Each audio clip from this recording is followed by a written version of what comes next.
អ្នកកំពុងចង់ពង្រីកអាជីវកម្មមែនដែរឬទេ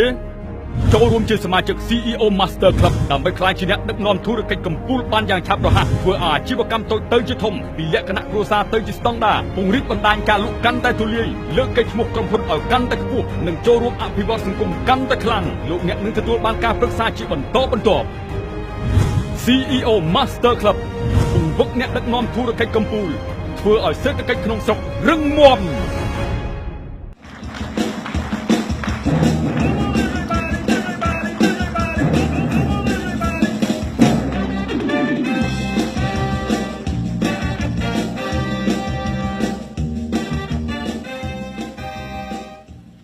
សូមជម្រាបសួរបងប្អូនសូមជម្រាបសួរបងប្អូនបងប្អូនប្រហែលអ្នកដែលបានស្គាល់ខ្ញុំពីមុនខ្លះសូមលើកដៃបើស្នូតែដៃជូនបងប្អូនដែលបានស្គាល់ហើយបងប្អូនប្រហែលអ្នកដែលអាចបានស្គាល់ខ្ញុំពីមុនមកសូមលើកដៃដែរខ្ញុំមានឱកាសជួបបងប្អូនថ្មីទៀតអបអរសាទរបងប្អូនថ្មីដែលនឹងក្លាយទៅជាមិត្តភក្តិរបស់ខ្ញុំបន្តទៅទៀតក៏ប៉ុន្តែចំណុចមួយដែលខ្ញុំមើលឃើញការដែលចាប់ផ្ដើមនៅមុខរបរទាំងឡាយខ្ញុំតែងតែបានឮវាមិនយើងនិយាយជាពិសេសអ្នកដែលជាសហគ្រិនជោគជ័យនិងបរាជ័យវាមិនជាច្រើន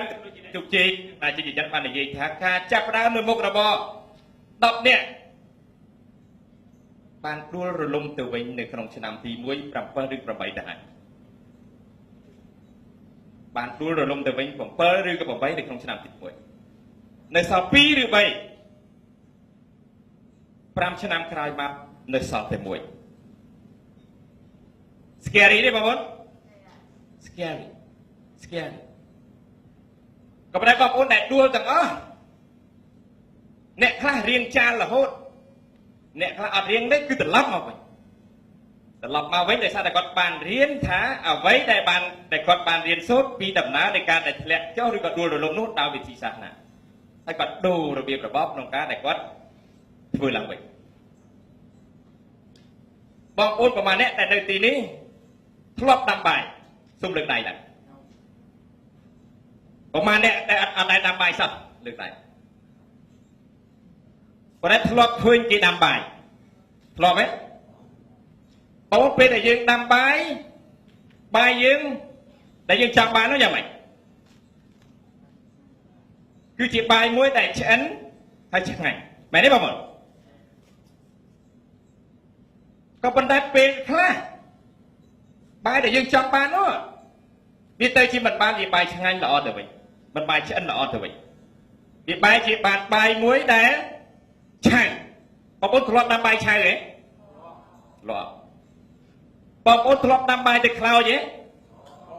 បងប្អូនធ្លាប់ដាំបាយទៅបបរឈ្មោលទេធ្លាប់បងប្អូននៅពេលដែលយើងដាំបាយឆ្អិនតើមានរបៀបក្នុងការដាំទៅឲ្យវាឆ្អិនទេវាមានរបៀបក្នុងការដាំទៅឲ្យឆ្អិនប៉ុន្តែហេតុអីបានជាបាយនឹងឆៅខ្លោចឬក៏បបរឈ្មោលដោយសារតែយើងអត់ដឹងអំពីរបៀបមែនទេបងប្អូនជឿថាបាយឲ្យដោយសារយើងអត់ដឹងពីរបៀបដែលដាំទេឬក៏យើងដាំទៅដោយអត់យកចិត្តទុកដាក់business ដូចគ្នាប្រធានបទយើងរបស់ខ្ញុំថ្ងៃនេះត្រូវបានស្នើសុំឡើងឲ្យទៅចេញអំពីការបង្កើតនិងការគ្រប់គ្រងអាជីវកម្មតាមពិតខ្ញុំមិនអាចនិយាយក្នុងរយៈពេលដ៏ខ្លីនេះបានទេតែខ្ញុំសូមជម្រាបជូនបងប្អូនពីបទពិសោធន៍សំខាន់ព្រោះយើងមានពេលខ្លីព្រោះអាជីវកម្មវាមានទិដ្ឋភាពពាក់ព័ន្ធ360 ដឺក្រេនៅក្នុងស្ថាប័នទាំងមូលប៉ុន្តែមុននឹងចូលខ្ញុំចែកប្តីជូនបងប្អូនដោយសារតែបងប្អូនប្រហែលជាពាក់កណ្ដាលទើបតែជួបខ្ញុំលើកទី1ចង់ជម្រាបពីបទ background ពីការងាររបស់ខ្ញុំដែលខ្ញុំមកដល់ទីនេះហ្នឹងមានអីខ្លះការងាររបស់ខ្ញុំទី1គឺជាសវនកររបស់ក្រុមហ៊ុន Ernst & Young បងប្អូនស្គាល់ក្រុមហ៊ុន Ernst & Young ក្រុមហ៊ុន Ernst & Young ជាក្រុមហ៊ុនសវនកម្មជាក្រុមហ៊ុនដែលផ្ដល់នៅសេវាសវនកម្មត្រួតពិនិត្យលើការគ្រប់គ្រងហិរញ្ញវត្ថុរបស់ស្ថាប័ន ខ្ញុំធ្វើការនៅទីនោះ2ឆ្នាំបន្ទាប់មកខ្ញុំចូលមកអង្គការទស្សនពិភពលោកជាអង្គការពីក្រុមហ៊ុនទៅពីក្រុមហ៊ុនមកអង្គការមកជាយើងហៅថាមន្ត្រីសវនករផ្ទៃក្នុងធ្វើការនៅទីនោះបាន1ឆ្នាំកន្លះត្រូវបានគេលើកឲ្យទៅជាតំណែងប្រធានសវនកម្មផ្ទៃក្នុងរបស់អង្គការសន្តិភាពលោកដែលមានឱកាសក្នុងការដឹកនាំគ្រប់គ្រងហើយលើកពីនោះមានឱកាសទៅធ្វើសវនកម្មនៅប្រទេសផ្សេងៗទៀតដែលជាវេលាដែលខ្ញុំបានចាប់ដើមរៀនសូត្រយ៉ាងខ្លាំងពេលដែលមានឱកាសទៅប្រទេសផ្សេងៗហើយទៅធ្វើសវនកម្មនៅប្រទេសផ្សេងៗដែរនៅ World Vision បានរយៈពេល5ឆ្នាំខ្ញុំក៏បានប្រឡងជាប់មកជាអគ្គនាយកវ័យក្មេងរបស់គ្រឹះស្ថាន Micro Vision Fund បងប្អូនអាចស្គាល់ Vision Fund តែពេលនោះស្ថាប័ននេះមានទឹកប្រាក់ប្រហែលជា$70,000ជាដើមទុនមរតកផ្ទេរពីអង្គការសន្តិភាពលោកមកហើយមានបុគ្គលិកប្រហែលជា50នាក់ក្នុងរយៈពេល5ឆ្នាំកន្លះនៅក្រោមការដឹកនាំគ្រប់គ្រងរបស់ខ្ញុំជាមួយរួមការងារជាមួយនឹងសហជីវិកក្មេងខ្ចីជាច្រើនដែលពោពេញទៅដោយឆន្ទៈនិងសកម្មភាពខ្លាំងបានធ្វើឲ្យស្ថាប័ននេះមានការលូតលាស់ដែលមានទ្រព្យសម្បត្តិរហូតដល់$27 លានបុគ្គលិករហូតដល់ជាង600នាក់ទូទាំងប្រទេសហើយអ្វីដែលជាមោទនភាពសម្រាប់ខ្មែរដែលខ្ញុំបានឆ្លងកាត់ជាមួយក្រុមការងាររបស់ខ្ញុំគឺធ្វើឲ្យក្រុមការងាររបស់ខ្ញុំទទួលបាននៅការទទួលស្គាល់ខ្ពស់ជាលក្ខណៈអន្តរជាតិតែបុគ្គលិកខ្ញុំជាច្រើនបានទៅធ្វើការបំពេញការងារជាបុគ្គលិកអន្តរជាតិហើយមានការទទួលស្គាល់ពីធនាគារពិភពលោកទៅលើយើងទទួលបាននៅពានរង្វាន់ភាពហិរញ្ញវត្ថុសម្រាប់ពិភពលោកតែក្នុងនោះមានជិត1000ស្ថាប័នធ្វើការប្រកួតប្រជែងហើយគ្រឹះស្ថានមីក្រូវត្ថុរបស់យើងបានចូលនៅក្នុង Top 10នៅក្នុងចំណោមស្ថាប័នទាំងអស់ដែលបានធ្វើការប្រជែងនេះជាមោទនភាពមួយហើយលើសពីនេះទៅទៀតមីក្រូវត្ថុរបស់យើងដែលជាគ្រឹះស្ថានមួយបានផាយនេះជាអ្នកដែលបានធ្វើមុននៅក្នុងចំណោមគ្រឹះស្ថានមីក្រូហិរញ្ញវត្ថុទូទាំងពិភពលោករបស់ World Vision បែបជាមានពេលនោះ47ប្រទេសយើងខ្លាយទៅជាមជ្ឈមណ្ឌលគំរូដែលទទួលបានរហស្សនាមថា Center of Excellence ដែលត្រូវបានប្រទេសផ្សេងទៀតមក copy គេហៅ copy អ្វីដែលជា best practice ហើយយើងក៏បានទៅចែករំលែកនៅប្រទេសផ្សេងៗពីការដឹកនាំការគ្រប់គ្រងរបស់ស្ថាប័នគ្រឹះស្ថានមីក្រូហិរញ្ញវត្ថុដោយសារតែមានការទំនុកទុកចិត្តនៅក្នុងការដែលយើងបានទទួលនៅអ្វីជាលទ្ធផលនោះហើយ passion របស់ខ្ញុំនៅក្នុងជីវិតរបស់ខ្ញុំបានផ្សារភ្ជាប់ជីវិតរបស់ខ្ញុំទៅនឹងសហគ្រិនភាពដោយសារតែខ្ញុំមើលឃើញនិងស្វែงរកឃើញថាអភិវឌ្ឍប្រទេសជាតិមួយដែលមាននិរន្តរភាពប្រសិនបើមិនមានទីផ្សារគឺមិនអាចមាននិរន្តរភាពបានទេអញ្ចឹងខ្ញុំបានសិក្សាអំពីគុណភាពនិងភាពក្រីក្ររបស់ក្រុមគ្រួសាររបស់ប្រទេសជាតិខ្ញុំមើលឃើញថាការចូលរួមចំណែកក្នុងការអភិវឌ្ឍប្រទេសជាតិគឺអាស្រ័យយ៉ាងសំខាន់ទៅលើសហគ្រិនភាពជាពិសេសការបង្កើតនៅមុខរបរឲ្យបានកាន់តែច្រើនឲ្យបានកាន់តែធំដែលបង្កើតឲ្យមានការធ្វើបង្កើតឲ្យមានសកម្មភាពជាច្រើនដោះស្រាយនៅបញ្ហាជាច្រើនដែលត្រូវការនៅក្នុងប្រទេសតាមរយៈការផ្ដល់នូវផលិតផលនិងសេវាកម្មចេញពីអ្វីដែលសហគ្រិនបង្កើតជ្រាបក្នុងឱកាសនេះសូមអបអរបងប្អូនទាំងអស់ដែលជាសហគ្រិននៅទីនេះសូមស្នូទដៃឲ្យយើងទាំងអស់គ្នាដែលចូលរួមចំណែកនៅក្នុងដំណើរសហគ្រិនភាពព្រោះបងប្អូនសុទ្ធតែជាអ្នកបង្កើតនៅការងារបងប្អូនជាអ្នកបើកប្រាក់ខែដែលចិញ្ចឹមមិនត្រឹមតែបុគ្គលិកប៉ុន្តែគ្រួសាររបស់បុគ្គលិកទាំងមូលនៅក្នុងផ្ទះរបស់គេជាការដែលបងប្អូនបង្កើតមុខរបរហើយវាជារឿងមួយដល់ប្រពៃដែរក៏ប៉ុន្តែបងប្អូនត្រូវចាំថានៅពេលដែលយើង business របស់យើងដួលរលំយើងក៏ធ្វើឲ្យបុគ្គលិករបស់យើងនិងក្រុមគ្រួសាររបស់បុគ្គលិកយើងជាច្រើនបាត់បង់នៅហិរញ្ញវត្ថុផងដែរយើងដើរតួនាទីយ៉ាងសំខាន់ក្នុងការជួយពួកគេអញ្ចឹងយើងមិនអាចធ្វេសប្រហែសបានឡើយទៅត្រឡប់មកវិញ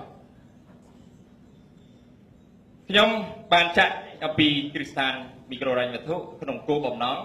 ព្រោះខ្ញុំមើលឃើញថាប្រទេសកម្ពុជារបស់យើងគឺខ្វះខាតនៅសហគ្រិនមានអ្នករកស៊ីទូចតាចប៉ុន្តែខ្វះអ្នករកស៊ីធំឱកាសមុខរបររកស៊ីជាច្រើនត្រូវបានបរទេសរួមទាំងការវិនិយោគរួមទាំង business ធំៗអ ចឹងកម្លាំងប្រកួតប្រជែងប្រកាសជាមានការលំបាកចឹងខ្ញុំចង់ចូលរួមចំណែកក្នុងការកសាងលើកកម្ពស់គុណភាពរបស់គ្រីស្តានក៏ដូចជាសហគ្រាសខ្នាតតូចនិងមធ្យមដើម្បីចូលរួមចំណែកពង្រឹងគុណភាពនៃការគ្រប់គ្រងការដឹកនាំរបស់គេដើម្បីឲ្យមានការធ្វើការដឹកនាំស្ថាប័នឲ្យមានការរីកចម្រើននិងមានការប្រកួតប្រជែងជាមួយនៅក្នុងឆាកអន្តរជាតិបានចឹងបានខ្ញុំចេញមកហើយខ្ញុំបានបង្កើតនៅក្រុមហ៊ុនមួយចំនួនដែលនោះដូចជា A+ Consulting ហើយខ្ញុំបង្កើតមជ្ឈមណ្ឌលអភិវឌ្ឍអគ្គនាយកសហគ្រិនខ្ញុំបង្កើតនឹងការចូលរួមការវិនិយោគនៅក្នុងស្ថាប័នជាច្រើនដែលបងប្អូនបានឃើញហើយក្រៅពីនោះខ្ញុំបានជ្រើសតាំងជាអភិបាលឯករាជ្យរបស់រដ្ឋកោទឹកស្វាយក្រុងភ្នំពេញដែលជាក្រុមហ៊ុនចូលទីផ្សារមុនគេនៅក្នុងប្រទេសកម្ពុជាហើយបន្ទាប់មកក៏ខ្ញុំត្រូវបានជ្រើសតាំងជាអភិបាលឯករាជ្យរបស់ក្រុមហ៊ុនជប៉ុនធំមួយគឺក្រុមហ៊ុន Eon ដែលក្នុងនោះមាន Eon Finance និង Eon Mall ហើយខ្ញុំគឺនៅចូលផ្នែកខាង Eon Finance ចឹងនេះគ្រាន់តែជាសាវតាខ្លះៗដើម្បីឲ្យបងប្អូនបានដឹងថាតើខ្ញុំមកចូលនៅទីនេះបានឆ្លងកាត់អ្វីខ្លះដែលអាចចែករំលែកជូនទៅដល់បងប្អូនខ្ញុំបានសួរបងប្អូនថាតើដាំបាយមានរបៀបដែរទេដើម្បីដាំឲ្យឆ្អិនដូចគ្នាការបង្កើតនិងការគ្រប់គ្រងការធ្វើអាជីវកម្មក៏មានរបៀបដូចគ្នាផងដែរបងប្អូនធ្វើមុខអាជីវកម្មនៅស្រុកខ្មែរគ្មានអីចម្លែកវាអត់មានអីចម្លែកទេព្រោះគេធ្វើអាជីវកម្មទូទាំងពិភពលោកក៏ប៉ុន្តែអ្វីដែលខុសគ្នាតើការធ្វើអាជីវកម្មរបស់យើងមានលក្ខណៈយ៉ាងដូចម្តេចយើងធ្វើខ្នាតតូចយើងធ្វើជុំឬក៏យើងធ្វើខ្នាតធំមានបងប្អូនជាច្រើនដែលគាត់ជោគជ័យរួចទៅហើយក្នុងនាមជាសហគ្រិនដោយសារតែគាត់បានបង្កើតនៅមុខរបរហើយគាត់បានជោគជ័យខ្លាចជាអុកញ៉ាខ្លាចជាសេដ្ឋីដោយមិនចាំបាច់មកអង្គុយស្ដាប់ដូចយើងអញ្ចឹងក៏បានដោយមិនចាំបាច់រៀនអំពីរបៀបប៉ុន្តែគាត់បានរកធ្វើនៅអ្វីដែលឆ្នៃប្រឌិតខ្លួនឯងផ្ទាល់ប៉ុន្តែយើងមើលឃើញអ្នកជោគជ័យប៉ុន្តែអ្នកបរាជ័យជាច្រើនទៀតយើងអាចបានមើលឃើញហើយសម្រាប់បងប្អូនដែលគាត់បានខ្លាយទៅជាអុកញ៉ាក៏ដោយគាត់ខ្លាយទៅជាអ្នកដែលជោគជ័យខ្លាំងក៏ដោយនៅពេលដែលគាត់ចាប់ផ្ដើមជោគជ័យមកដល់ចំណុចមួយនៅពេលដែលពិភពលោកមានការផ្លាស់ប្ដូរសមាហរណកម្មអាស៊ានកំពុងតែកើតឡើង globalization កំពុងតែកើតឡើង technology កំពុងតែមានការលូតលាស់មានការប្រកួតប្រជែងជាច្រើនដែលកើតឡើងចឹងវាចូលដល់សម័យកាលថ្មីមួយទៀតដែលមានការប្រកួតប្រជែងហ្នឹងច្រើនហើយលឿនទៀតអញ្ចឹងការដែលជោគជ័យពីអតីតកាលក៏មិនទាន់អះអាងនៅជោគជ័យនៅពេលអនាគតបាន 100% ទៅដែរក៏ប៉ុន្តែអ្វីដែលខ្ញុំចង់ជម្រាបជូនបងប្អូននៅថ្ងៃនេះគឺខ្ញុំចង់ឲ្យបងប្អូនបានធ្វើការឆ្លុះបញ្ចាំងដោយសាមញ្ញថាការដែលយើងដាំបាយដើម្បីឲ្យឆ្អិនឆ្ងាញ់នោះគឺមានរបៀបរបស់វាប្រសិនបើយើងមិនចេះដាំវានឹងទៅជាខ្លោចឬក៏វាឆ្ងាញ់ដូចគ្នាផងដែរអាជីវកម្មរបស់យើងក៏មានរបៀបក្នុងការចាប់ផ្ដើមនិងការបង្កើតនិងការគ្រប់គ្រងឲ្យមានរបៀបដើម្បីយើងអាចធ្វើការរីកចម្រើននិងធ្វើការឲ្យវាមានការបែកមេឃសាខាយើងអាចបំបែកអាជីវកម្មរបស់យើងពង្រីកអាជីវកម្មរបស់យើងនៅក្នុងប្រទេសកម្ពុជាទូទាំងប្រទេសកម្ពុជាឬក៏ចេញពីប្រទេសកម្ពុជាទៅទៀត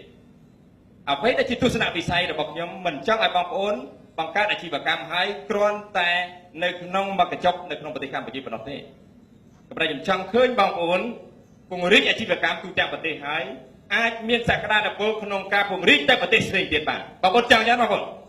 ពេលដែលយើងនិយាយអំពីអាជីវកម្មវាមានការបង្កើតហើយធ្វើមិនស្រួលវាដួលទៅវិញអញ្ចឹងវាទាមទារឲ្យមានការគ្រប់គ្រងមួយ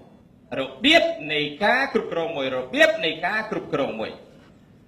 បាទនៅពេលដែលយើងនិយាយអំពីអាជីវកម្មដោយសម័យឲ្យបងប្អូនដឹងទាំងអស់គ្នារឿងនេះគឺប្រកាសជាមានបងប្អូនមានផលិតផល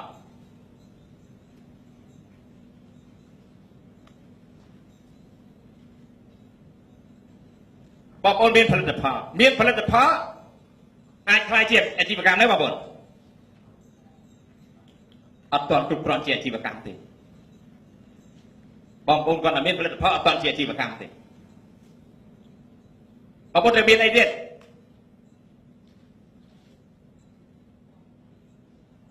ឡូវយើងមានផលិតផល ត្រូវមានអ្នកទិញមែនទេបងប្អូនមានផលិតផលមានអ្នកទិញ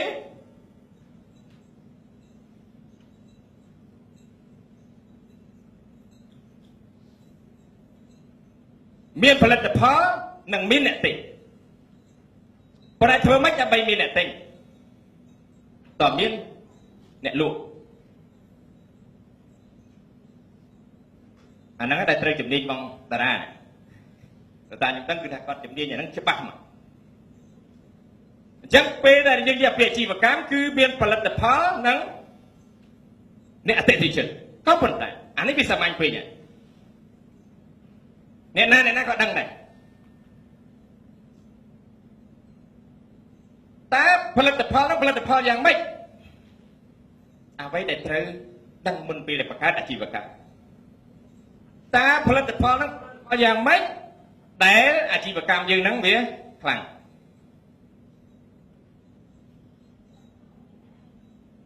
ផលិតផលដែលមានតែឯងស្ទើរតែដៃយន្តគាត់មានតែឯងហ្នឹងពេលខ្លះយើងមកតែឯងបានផ្លែទេដល់ហើយគេយកមកដែរអ្វីដែលសំខាន់គឺស្តៀងហ្នឹងអ្វីដែលសំខាន់គឺផលិតផលរបស់យើង unique បងប្អូនដែលលើកពាក្យ unique ទេ unique ហ្នឹងគឺយើងថាខុសពីគេឬក៏ល្អគ្មានផ្ទឹមល្អខុសពីគេនិយាយរំល្អបើសិនជាថាល្អខុសពីគេនៅពេលដែលផលិតផលយើងល្អខុសពីគេអាហ្នឹងបងប្អូនឈ្នះមួយ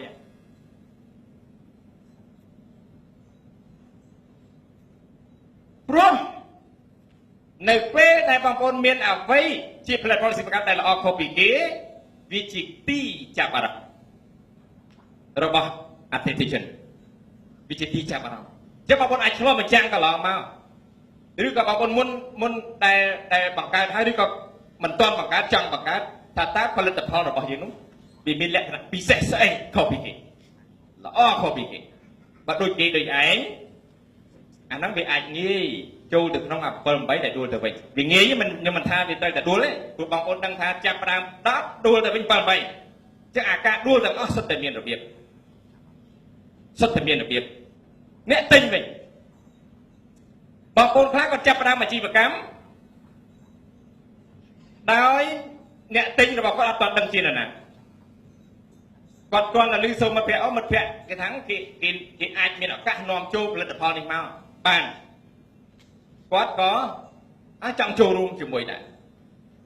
ប៉ុន្តែមិនទាន់បានដឹងច្បាស់ពីផលិតផលហើយក៏មិនទាន់បានដឹងច្បាស់អំពីអ្នកណាជាអតិថិជនចឹងពេលដែលយើងធ្វើបង្កើតអាជីវកម្មបងប្អូនត្រូវរកចំណុចឈ្នះរួចជាមុនថាតើអ្នកណាជាអតិថិជន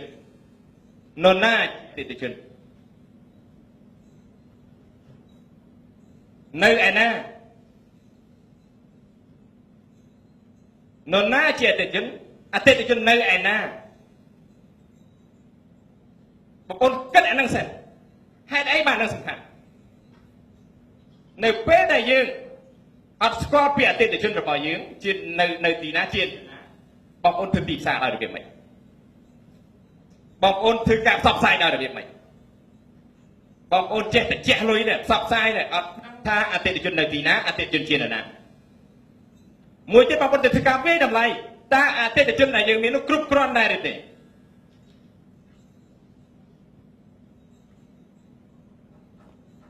គ្រប់គ្រាន់ដែរទេ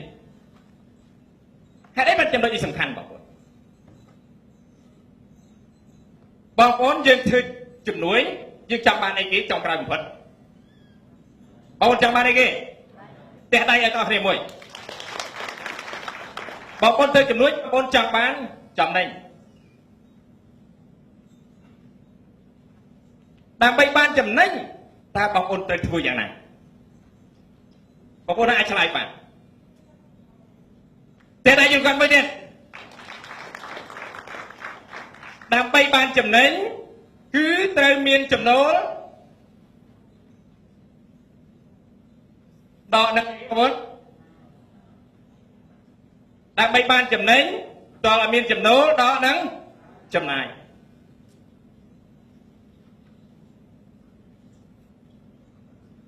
នេះជាសម័យកាលនេះជារូបមន្តហើយសាមញ្ញបំផុតដើម្បីបានចំណេញត្រូវមានចំណូលតែតូចឬធំបងប្អូនចំណូលត្រូវតែធំជាងចំណាយចំណូលត្រូវតែធំជាងចំណាយដើម្បីចំណូលធំជាងចំណាយទៅធ្វើម៉េចដើម្បីចំណូលធំត្រូវមានអតិថិជនចាស់ចិត្តពេលដែលបងប្អូនធ្វើសម្រាប់ចិត្តក្នុងការជ្រើសរើសផលិតផលតើបងប្អូនដឹងថាតើសក្តានុពល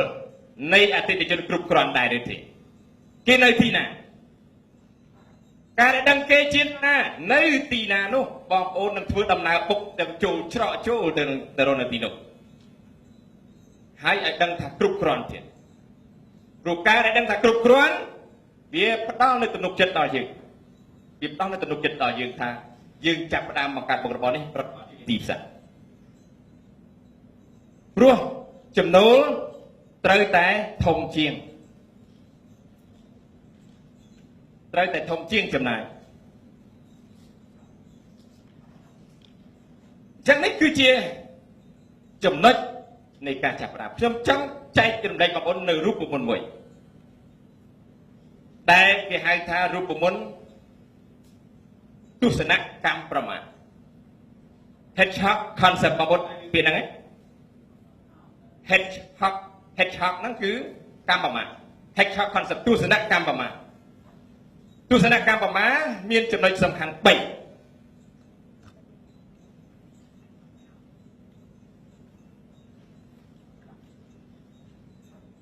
ដែលជាចំណុចគន្លឹះសំខាន់ក្នុងការចាប់ផ្ដើមនៅមុខរបរគ្រប់មុខរបរទាំងអស់បងប្អូនត្រូវឆ្លើយនឹងសំណួរ3 What are you passionate about in the world What are you passionate about in the world តើអ្វីដែលបងប្អូន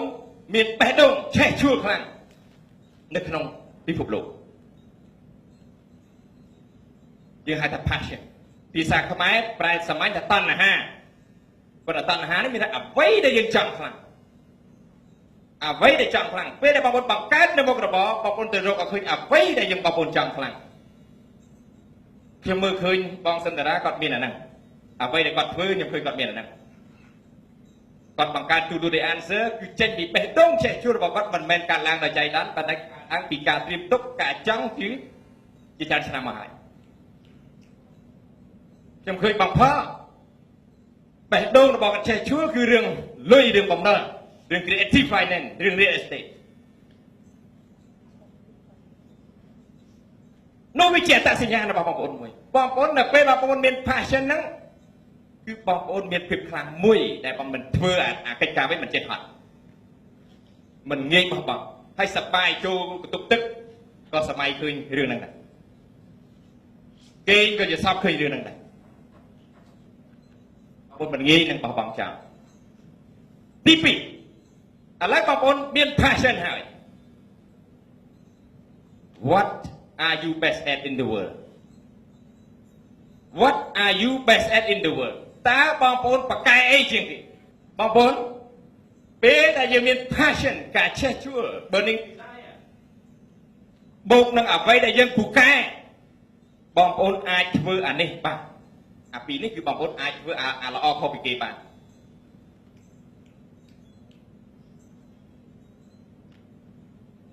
ព្រោះបងប្អូនមាន passion បើបងធ្វើបងប្អូនគួយគិតពីវាធ្វើមិនឲ្យល្អធ្វើមិនឲ្យល្អធ្វើមិនឲ្យដាច់គេធ្វើមិនឲ្យល្អជាងគេបងប្អូនព្រោះមាន passion ដេកជាសពក៏នឹកឃើញវាដែរអែវារហូតគិតពីវារហូតឲ្យតែគេនិយាយអីពាក់ព័ន្ធអាហ្នឹងគឺមានចំណាប់អារម្មណ៍ព្រាមហើយស្រាវជ្រាវពីរឿងហ្នឹងច្រើនជួបជាមួយបុគ្គលដែលធ្វើរឿងហ្នឹងបានច្រើនចឹងនៅពេលដែលយើងមាន passion បូកជាមួយអ្វីដែលយើងខ្លាំងបងប្អូននឹងបង្កើតបាននៅអ្វីមួយដែលពិសេសចំណុចមួយទៀតស្អីគេចំណុចមួយទៀត What is the income engine income engine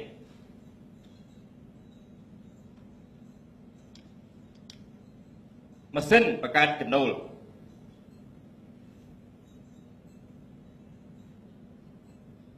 ចំណុចទី3បងប្អូន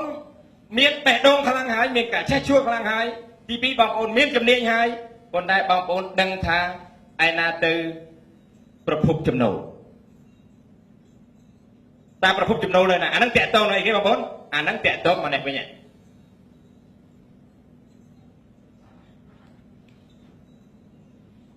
ប្រភពចំណូលបងប្អូនត្រូវស្គាល់ថាអ្នកណាជាអតិថិជននៅទីណាហើយអតិថិជនគ្រប់គ្រាន់ដែរឬទេអតិថិជនដែលមានលុយទិញហ្នឹងនៅទីណាហើយគ្រប់គ្រាន់ដែរឬទេបងប្អូនមានចំណុច3នេះគឺបងប្អូនឈ្នះតាំងពីពេលចាប់ផ្ដើមក៏ប៉ុន្តែមានប៉ុណ្្នឹងហើយក៏មិនប្រកាសថាវិធានាវា guarantee នៅជោគជ័យយើង 100% នោះដែរមានស្អីទៀតដែលអាចកើតឡើងមិញខ្ញុំឲ្យសម័យការបងប្អូនចំណូលដល់ចំណាយចេញចំណេញក៏ប៉ុន្តែវាអាចចេញខាតទេបងប្អូនណាបងប្អូនភ្លេចកន្លែងហ្នឹងឯងវាអាចខាតដែរចំណូលដកចំណាយមិនប្រកាសថាចំណេញទេពេលខ្លះក៏អាចខាតដែរដោយសារតែចំណាយវាធំជាងចំណូលឥឡូវដើម្បីយើងអាចគ្រប់គ្រងនៅស្ថាប័នរបស់យើងឲ្យបានច្បាស់បងប្អូនត្រូវដឹងចំណូលមិនយើងទៅជ័យរឿងចំណូលហើយប៉ុន្តែយើងអត់ទៅជ័យរឿងចំណាយមែនទេបងប្អូនតែយើងអាចគ្រប់គ្រងចំណាយរបស់យើងបានដែរទេ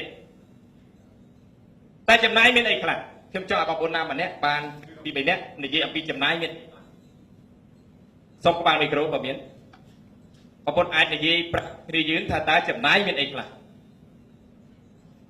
ដើម្បីយើងរក្សាអាចចំណេញឲ្យបាននោះយើងត្រូវចំណូលឲ្យធំជាងចំណាយតែចំណាយមានអីខ្លះអាចរៀបរាប់មកចំណាយមានអីខ្លះនិយាយដល់ខ្លីៗឲ្យលឿនបាទបងប្អូនជួយអត់ស្គាល់តែដៃជូនគាត់ต้องរឿង operation ខរបស់យើងបងបាទមានអីខ្លះបងអាចនិយាយមកលិញបន្តិចឲ្យលឿនបំផុតបាទដូចជាទឹកភ្លើងថ្លៃជួលផ្ទះប្រាក់ខែកម្មករផលិតហើយនឹងអាហ្នឹងតែខ្ញុំដឹងទូទៅបងអូខេបាទតែដៃជូនគាត់បងប្អូនយើងផ្សេងទៀតសូមចូលរួមចំណែកយ៉ាងលឿនបំផុតមកខាងនោះបាទថ្លៃដើមបាទអីទៀតទេបងមានអីទៀតអត់បាទសូមតែដៃជូនគាត់គ្នាយើងផ្សេងទៀតចូលរួមចំណែកបាទបាទចំណាយថេនិងចំណាយអថេបាទចំណាយអថេគឺរាល់ផលិតផលដែលយើងលក់មួយវាត្រូវតែកើតចំណាយមួយចំណាយអថេនោះគឺទោះជាយើងមិនលក់ក៏វាត្រូវចាយដែរបាទយើងគេហៅថេនិងអថេបាទសូមតែដៃយើងគាត់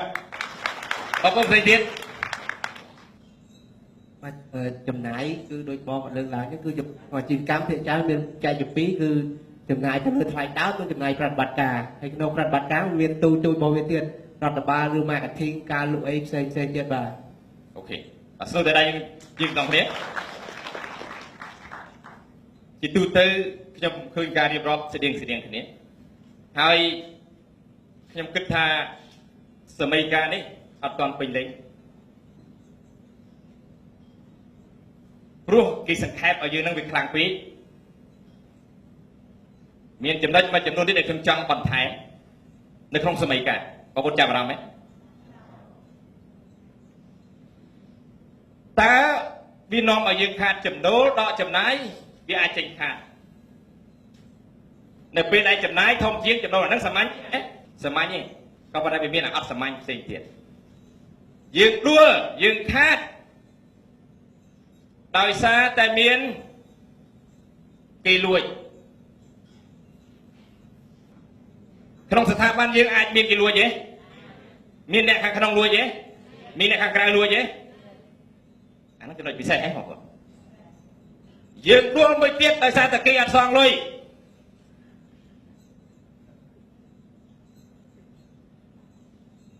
បងប្អូនមានអ្នកអត់សងទេពេលខ្លះបាទអាហ្នឹងអាចជួយយើងដួលដែរទេស្ទះឈាមបាទលឿនណាយើងអាចដួលមួយទៀតដោយសារខ្ជះខ្ជាយ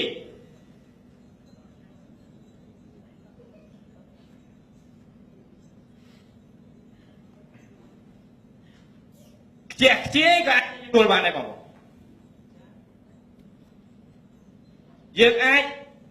បាត់បង់វាទៀតពេលខ្លះផលិតផលរបស់យើងវាស្រកកឡូស្រកណាស្រកតម្ងន់ស្រកកឡូស្ងួតមួយទៀតខូចបាក់បែកខូចខាតបាក់បែកអញ្ចឹងអាទាំងអស់នេះពេលខ្លះយើងអត់ទាន់បានមើលវាខ្ជះខ្ជាយច្រើនណាស់ខ្ជះខ្ជាយតាំងពីវេលាពេលខ្លះសូម្បីតែបងប្អូនបុគ្គលិករបស់យើងនៅខាងក្នុងនោះសិទ្ធិធនធានបងតារាបានលើកឡើងថា business ជោគជ័យគឺការជោគជ័យរបស់មនុស្សគាត់ណាយ៉ាងไรអីមនុស្សយើងពេលខ្លះគាត់ឆ្លោះតែគ្នានៅក្នុងស្ថាប័នគាត់និយាយតែដើមគ្នាគាត់ចំណែនតែគ្នាគាត់ចែកបាក់ពួកហើយយើងពេលខ្លះខ្វល់ឈឺក្បាលដោះតែរឿងខាងក្នុងហ្នឹងយើងធ្វើអាជីវកម្មដូចយើងធ្វើសមរភូមិមួយយើង supposed to be in the សមរភូមិយើង supposed to be dealing with client look for more client expand and grow ប៉ុន្តែពេលខ្លះយើងរវល់តែរឿងខាងក្នុងមានការខ្ជះខ្ជាយជាច្រើនបងប្អូនខ្ញុំមើលឃើញខ្ញុំធ្វើការសិក្សាមានការខ្ជះខ្ជាយជាច្រើនដោយសារតែធនធានមនុស្សរបស់យើងស្ថានភាពនៅប្រទេសយើងនៅមានកម្រិតទាំងអត្តចរិតទាំងចំណេះដឹងទាំងជំនាញអញ្ចឹងបញ្ហាទាំងអស់នេះអ្នកណាជាអ្នកដោះស្រាយយើងជាអ្នកដឹកនាំធុរកិច្ចយើងជាម្ចាស់យើងជាអគ្គនាយកជាអ្នកដោះស្រាយអញ្ចឹងការដឹកនាំបង្កើតនិងការគ្រប់គ្រងលទ្ធផលរបស់អាជីវកម្មវាអាស្រ័យទៅលើអ្នកណាអាស្រ័យយើងជាម្ចាស់អាជីវកម្មអាស្រ័យលើយើងអ្នកដឹកនាំអាជីវកម្មយ៉ាងប្រសិនបើយើងអត់បានមើលឃើញរូបភាពទាំងមូល360 degree I don't know what I don't know I know what I know នេះជាស្ថានភាពរបស់មនុស្សទូទៅខ្ញុំដឹងនៅអ្វីដែលខ្ញុំដឹងប៉ុន្តែខ្ញុំមិនដឹងនៅអ្វីដែលខ្ញុំមិនដឹងនៅអ្វីដែលខ្ញុំមិនដឹងធ្វើឲ្យខ្ញុំដាំបាយឆៅធ្វើឲ្យខ្ញុំដាក់ business របស់ខ្ញុំឆៅ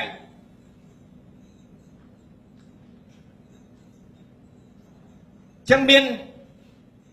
ការពាក់ព័ន្ធជាច្រើននៅក្នុង business ទាំងក្នុងនិងទាំងខាងក្រៅអញ្ចឹងថ្ងៃនេះខ្ញុំចង់ឲ្យបងប្អូនបានធ្វើការឆ្លងបញ្ចាំងហេតុអ្វីបានជាមានគេធ្វើ business ដែលគេអាចពង្រីកឆ្លងប្រទេសបានហេតុអីយើងពេលគ្រាន់តែពង្រីកទៅខេត្តផ្សេងពិបាកហេតុអីពេលខ្លះបងប្អូនមានអារម្មណ៍ថាយ៉ាប់ពេលសូម្បីតែខ្លួនឯងអត់បាននៅកន្លែងធ្វើការយើង business របស់យើងមានបញ្ហាពេលខ្លះបងមិត្តភក្តិហៅប្រពន្ធទៅលេងកំពង់សោមអត់អាចទៅបានជាប់រវល់ក្នុង business ពេលខ្លះចង់គេហៅទៅរៀនអត់បានទៅដោយសារតែជាប់រវល់ណាខ្ញុំ focus ពេលខ្លះគេឲ្យប្រពន្ធទៅក្រៅប្រទេសអត់អាចទៅបានទេព្រោះរវល់ក្នុង business ពេកបងប្អូនសុទ្ធតែមានហេតុផលបងប្អូនជាច្រើនមានការជាប់គាំងគេហៅថាមិនមែនជា businessman ទេ prisoner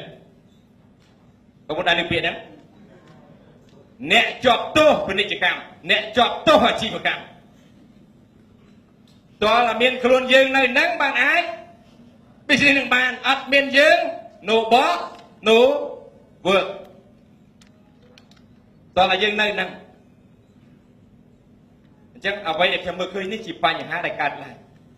អញ្ចឹងបានបេសកកម្មរបស់ខ្ញុំគឺជួយបងប្អូនដែលមាន business ជាលក្ខណៈគ្រួសារឲ្យ transform ទៅជាស្ថាប័នមួយដែលមាន standard ដែលមាន structure ដែលមាន policy ដែលមាន system ដែលមាន business plan ដែលមាន performance management ត្រឹមត្រូវ system ដើម្បីឲ្យយើង build នៅ architecture គេ business architecture បងប្អូនធ្វើផ្ទះមួយត្រូវមានប្រព័ន្ធប្លង់ architecture របស់វា business ដូចគ្នាមាន business architecture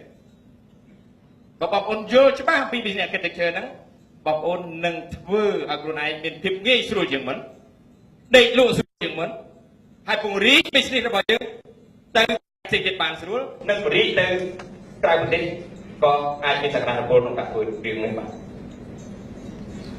បងប្អូនប្រហែលនេះដែលចង់បានយ៉ាងដូចដែរសូមតែឲ្យជួយបងប្អូនយើងទៅយ៉ាងរួមជាមួយនឹងការសហការរបស់ខ្ញុំដែលយើងនឹងបង្កើតឲ្យមាននៅវគ្គបណ្ដុះបណ្ដាលដែលជំរុញឲ្យបងប្អូនចូលទៅក្នុងការបង្វឹកធនធានថ្មីមួយមិនមែនការបង្វឹកដូចនៅក្នុងសាកលវិទ្យាល័យទេជាការបង្វឹករបៀបថ្មីមួយដែលឲ្យបងប្អូនរៀនធ្វើផ្ទាល់ឧទាហរណ៍បងប្អូនប្រមាណអ្នកនៅក្នុងកន្ទុកនេះដែលអត់ចេះគណនេយ្យសូមលើកដៃហើយបងប្អូនប្រមាណអ្នកដែលធ្លាប់រៀនគណនេយ្យហើយប៉ុន្តែភ្លេចអត់ច្បាស់ឥឡូវនេះខ្ញុំមានដំណោះស្រាយក្នុងរយៈពេល4ថ្ងៃខ្ញុំជួយបងប្អូនឲ្យចេះជំនាញគណនេយ្យដោយរៀនរបៀបអនុវត្តផ្ទាល់ខ្ញុំមានវិធីសាស្ត្រដោយសារតែជំនាញរបស់ខ្ញុំខាងគណនេយ្យហើយខ្ញុំជាសាវនករហើយខ្ញុំជាអគ្គនាយកខ្ញុំដឹងថាចំណុចខ្សោយនៅកន្លែងណារបៀបលឿនដល់លឿននៅពេលសម័យបច្ចុប្បន្ននេះគឺយើងត្រូវមានរបៀបដាំបាយឲ្យឆ្អិនមានរបៀបធ្វើ business មានរបៀបរៀនអ្វីមួយមានរបៀបទោះបីតែបងសិនតារាក៏គាត់បានមានរបៀបក្នុងការជួយមនុស្សបដូរនៅផ្នែកគំនិតសុទ្ធតែមានរបៀបចឹងខ្ញុំខ្លួនឯងផ្ទាល់ខ្ញុំជាស្ថាបនិករបស់មជ្ឈមណ្ឌលអភិវឌ្ឍអគ្គនាយកសហគ្រិនអាស៊ីដែលបង្កើតឡើងក្នុងបេះដូងចេះជួលក្នុងការជួយសហគ្រិននិងសហគ្រាសនៅក្នុងប្រទេសកម្ពុជាឲ្យ transform ពី family business ទៅ standard business ដើម្បីយើងអាច free from problem a lot of complication បញ្ហាស្មុគស្មាញជាច្រើនហើយរៀបចំខ្លួនក្នុងការពង្រីកទាំងនៅក្នុងប្រទេសកម្ពុជានិងក្រៅប្រទេសកម្ពុជានេះគឺជាការជួយចំណែកក្នុងការអភិវឌ្ឍប្រទេសជាតិមែនទេបងប្អូនស្នូតតែឲ្យជួយបងប្អូនអរគ្នាម្ដងទៀតខ្ញុំធ្វើសេចក្តីសង្ខេបមួយបង្ហាញជូននៅមួយ slide ដែលជាខ្ញុំតែងថាជា business architecture ចង់ឲ្យបងប្អូនបានឃើញជារួមបងប្អូនអាច download យកពី Facebook របស់ខ្ញុំបានឬក៏បងតារាអាចចែកចំណេញជូនផ្ញើជូនពួកគាត់បានតាមរយៈពិសោធន៍ខ្ញុំជិត20ឆ្នាំនេះខ្ញុំព្យាយាមធ្វើឲ្យជីវិតកាន់តែងាយស្រួលធ្វើយ៉ាងណាជួយឲ្យយើងជាអ្នកដឹកនាំធុរកិច្ចអ្នកគ្រប់គ្រងអ្នកដឹកនាំស្ថាប័នអាចមើលឃើញព្រៃទាំងមូលដូចយើងមើលផែនទីបងប្អូនគេយកពិភពលោកទាំងមូលដាក់ក្នុងផែនទីមែនទេបងប្អូនគេយកប្រទេសទាំងមូលដាក់ក្នុងផែនទីដើម្បីយើងមើលស្រួលចុះហេតុអីបានជាយើងមិននាំគ្នាយក business ដាក់ក្នុងផែនទីមួយដែរហើយខ្ញុំបង្កើតផែនទីនេះតព្រោះខ្ញុំមើលឃើញថាមានរឿង360 degree ដែលពាក់ព័ន្ធទៅនឹង business អនុជាស្អីខ្ញុំធ្វើការសិក្សាស្រាវជ្រាវដោយសារតែបទពិសោធន៍របស់ខ្ញុំជាសាវនករធ្វើឲ្យខ្ញុំបានសិក្សាពី best practice របស់ business ជាច្រើននៅក្នុងប្រទេសនិងក្រៅប្រទេសហើយខ្ញុំជ្រើសរើសចម្រាញ់យកអ្វីដែលវាមានលក្ខណៈចាំបាច់ពេលដែលបងប្អូនមើលនេះគឺមានចំណុចជាច្រើនដែលបង្ហាញឲ្យយើងឃើញនៅក្នុងមួយកណ្ដាស់នេះអញ្ចឹងនៅក្នុងនោះបងប្អូនមើលពីលើដែលខ្ញុំដាក់ថា business management framework គឺគម្រោងទាក់ទងនឹងការគ្រប់គ្រងអាជីវកម្មរួមហើយខ្ញុំអត់ចេញទៅណាឆ្ងាយអំពីរូបមន្តជោគជ័យក៏ដូចជារូបមន្តនៃការគ្រប់គ្រងចាត់ចែងបងប្អូនប្រមាណអ្នកដែលរៀនអំពី management សូមលើកដៃធ្លាប់រៀន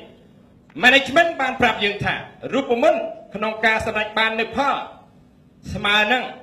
input បូកនឹង process បងប្អូនថាដែរនេះ output ស្មើនឹង input បូក process បងប្អូនថាដែរលឿនហ្នឹងខ្ញុំសរសេរឡើងវិញ input បូក process ស្មើ output គឺអីគេបងប្អូនលទ្ធផល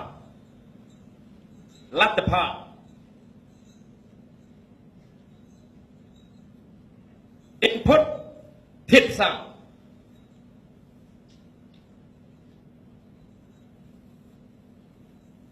បូកជាមួយនឹងរបៀបធ្វើ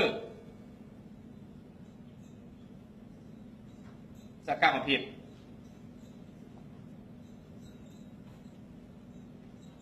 វាបកឲ្យបងប្អូនងាយយល់ចង់បានលទ្ធផលគឺត្រូវមានធាតុផ្សំនេះជាធនធាន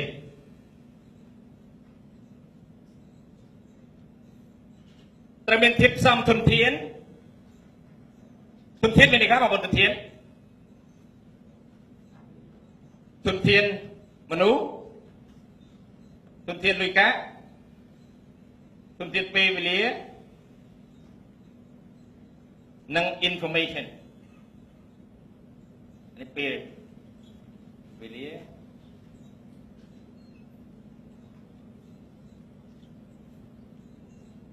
ចឹងទាំង4នេះគឺជាធនធានឬក៏ធាតុផ្សំបងប្អូនមានធនធានបងប្អូនមាន process គឺរបៀបធ្វើសកម្មភាពដូចខ្ញុំនិយាយមិញដើម្បីបានផលបាយល្អចាល្អបងប្អូនត្រូវមានត្រូវមានទឹកត្រូវមានអីជាដើមមានឆ្នាំងគ្រឿងធាតុផ្សំបូកជាមួយនឹងរបៀបធ្វើសកម្មភាពរបៀបតាម business ក៏ដូចគ្នាចង់បានអីគេបងប្អូនចង់បានប្រាក់ចំណេញត្រូវមានធនធានគ្រប់គ្រាន់និងរបៀបធ្វើដើម្បីឲ្យយើងធ្វើទៅត្រូវប៉ុន្តែបញ្ហាដែលខ្ញុំមើលឃើញអារបៀបធ្វើនឹងឯងដែលមានបញ្ហារបៀបធ្វើសកម្មភាពរបស់យើងរបៀបលក់យ៉ាងម៉េចរបៀបរើសបុគ្គលិកយ៉ាងម៉េចរបៀបគ្រប់គ្រងដឹកនាំបុគ្គលិកយ៉ាងម៉េចរបៀបផលិតយ៉ាងម៉េចរបៀបគ្រប់គ្រងសន្និធិស្តុកយ៉ាងម៉េចមានរបៀបជាច្រើនសុទ្ធតែត្រូវការរបៀបអញ្ចឹងនោះគឺជារូបមន្តខ្ញុំដាក់ខាងលើគេបំផុតតែបងប្អូនមើលអត់សូវឃើញខ្ញុំសរសេរសម្រាប់ជូនហើយនៅក្នុង business លទ្ធផលចុចកន្លែងណាបើលទ្ធផល3ដែលលទ្ធផលនេះពិភពលោកចង់បានពេលនិយាយអំពីអាជីវកម្មលទ្ធផល3ដែលមនុស្សទាំងអស់ចង់បានអ្នកណាខ្លះចង់បានអ្នកវិនិយោគអាជ្ញាធរសាមណករនិងម្ចាស់ខ្លួនឯងចង់បាន3ហ្នឹងអីខ្លះទី1អ្នកវិនិយោគចង់បានរបាយការណ៍ហិរញ្ញវត្ថុដែលផលិតបានមកគឺត្រូវមានភាពអាចជឿទុកចិត្តបានទី1ហេតុអីបាននឹងសំខាន់មកហេតុអីបានរបាយការណ៍ហិរញ្ញវត្ថុសំខាន់ជាពិសេសបងសុផលគាត់ធ្វើអីរកអានឹងមុនមកសូម្បីតែគេខ្ចីលុយក៏រកអានឹងមុនដែរព្រោះអានឹងជាបង្ហាញនៅសុខភាពរបស់ស្ថាប័ន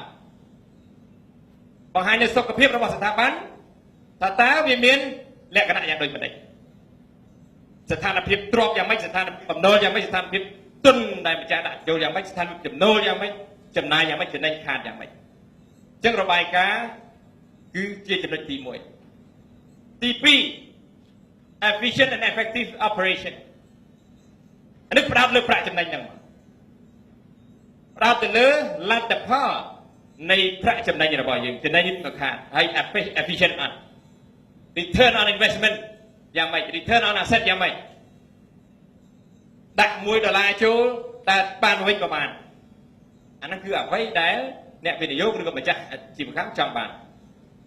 លទ្ធផលទី3ដែលពិភពលោកចង់បានដែរគឺ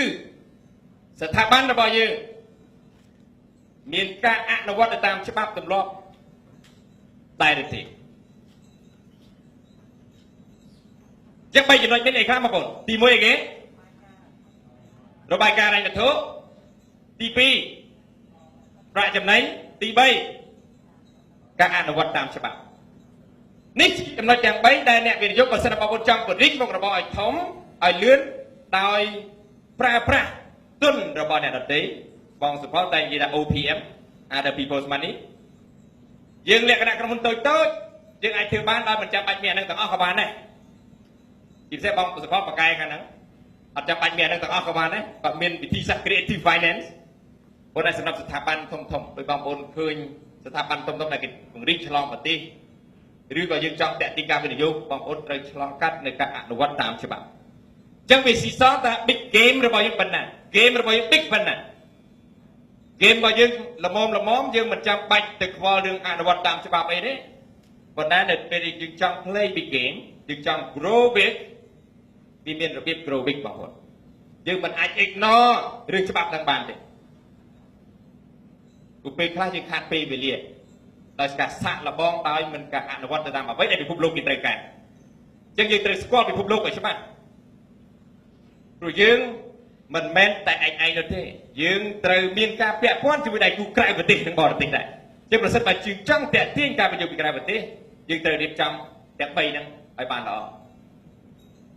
ញ្ចឹងចាប់ផ្ដើមតាំងពីពេលដែលយើងបង្កើតក្នុងចិត្តរបស់យើង think big យ៉ាងម៉េចយើងអាច start small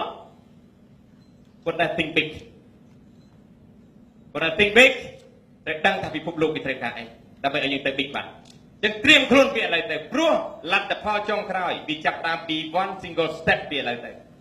ប៉ុន្តែត្រូវ direction ដែលយើងចង់ទៅចំណុចដែល